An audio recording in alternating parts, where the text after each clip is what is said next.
So let's see how to set up GDExtension project on macOS. First, we need to install Xcode. You can install Xcode from the App Store, but since I don't need the full code editor and only need the C++ compiler, I'll install it this way instead. Just open terminal and type xcode-select-install. I already installed Xcode, but in your case, this process might take some time. Next, you need to install Homebrew. Homebrew is a terminal package manager that lets us install many packages from the command line. Go to Homebrew website and at the top section, copy the shell command and paste it into your terminal. After installing Homebrew, it will tell you to run 2 additional commands in the terminal. Just copy them and run them.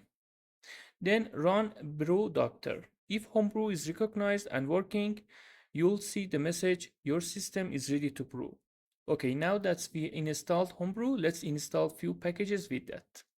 First, install Python using brew install Python. I already have installed Python, but in your case, this process might take some time. Next, install CMake with Homebrew. And finally, install sconce.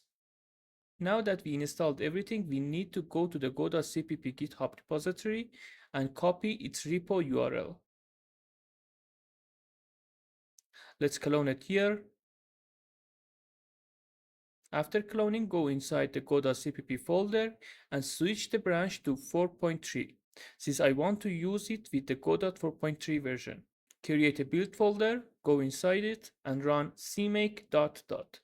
This will generate the make file for us. Then build the project using make-j10. The number 10 represents the number of the CPU core used for this build.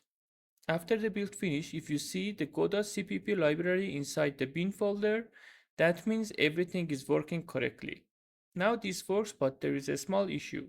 The go.cpp library will work, but you won't be able to debug it. This is due to some security restriction on macOS. If you want to be able to debug it, you need to build Godot from the source code yourself. Here I download the Godot 4.3 source code. After downloading that, go inside Godot source code folder and run sconce. Once the build is finished, you'll find the Godot executable inside the bin folder. Later, when working with your GDExtension library and you want to debug it, use this Godot build, the one compiled on your macOS system. Another thing you need to do to debug your GDExtension code is to give your debugger tool some additional permission.